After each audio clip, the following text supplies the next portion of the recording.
Freezing. And to make matters worse, Dubravka got caught slipping like a pasta with his side chick. I still love you like cooked food, Martin, but like my diet, you gotta do better. The last time I got anything decent from Wembley was a 3-for-1 CD special at the market. Basically, I just spent 40 quid on an attack versus defence training session. I had to sit in the home end, which is as frustrating as going to a strip club with a blindfold on. The away end was sold out like a Drake concert, so I had to blend in like Where's Wally. The first 15 was more dead than our trophy cabinet. We sat back like Fat Joe in a recliner. Lean back. Then Moore missed a sitter like the London version of Home Alone 2. That header pushed his hairline back to his ankles. We took our time like a black man at a KFC all-you-can-eat buffet. Then Lamella hit the bar like Paul Merson during happy hour. Spurs had the game locked up like Akon. My heart nearly sank into my Harachis when Sissoko nearly scored. Half time couldn't come quicker than me in bed with Kim Kardashian. Business picked up in the second half when Rondon hit the beans on toast. We're also lucky Laurenti's head shaped like a 50p, otherwise we would have been in grave danger. But the deadlock was finally broken when Son's daisy cut squirmed underneath Dubravka's body and left us going home empty-handed like a wasted trip to Westfield. Now I'm always interested to hear a different perspective on the game, so Kendall was kindly decided to tell her version of events of what went down at Wembley. Hi guys, so my thoughts on today's game. Basically, I thought we were very unlucky. In the first half, they pressured us massively, way more than City did. They had a few chances and I thought we dealt with it really, really, really well. I don't care what anyone says, I think we played too deep first half. And it showed because they got through miles time and time again. And luckily, like I say, we did deal with it pretty well.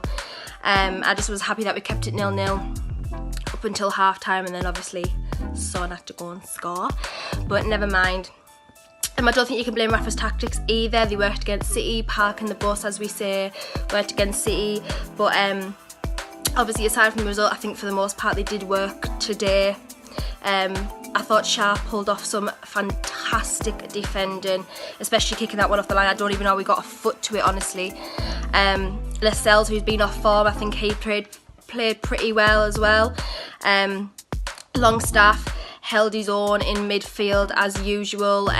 Spurs gave us way more to deal with than City, but obviously Pep's after a bit of Sean Longstaff at the minute.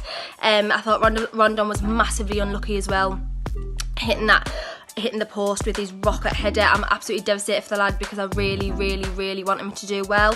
I'm always rooting for him to score, you know, Rafa, Sane, Rondon. Yeah, I think we can maybe blame Dubravka for the goal. Obviously, I thought he should have done better. Just call me Peter Schmeichel.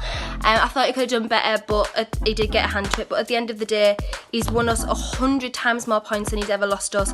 And I genuinely think that he is one of the best signings we've made in recent years. And what an absolute bargain, by the way. Literally, Aldi. Bargain.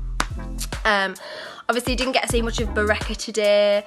Hopefully he can offer us a bit more at left back with big Paulie Dummett, and we can see something creative down that side, move Richie back up to where he needs to be.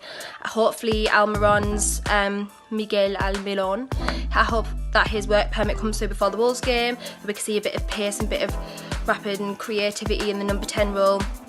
Don't get me wrong, I don't mind Perez, but I think Almiron might offer us a little bit more. Before today's game, I literally would have taken your hand off for 3 points against City and Spurs. I don't think 1-0's an embarrassment at all. I think we were just genuinely unlucky. And today I've seen a lot more positives than negatives, like we did with the City game as well. And to be fair, what can we really complain of? We beat City. Like, literally, we beat Man City. Newcastle United beat Man City. I know.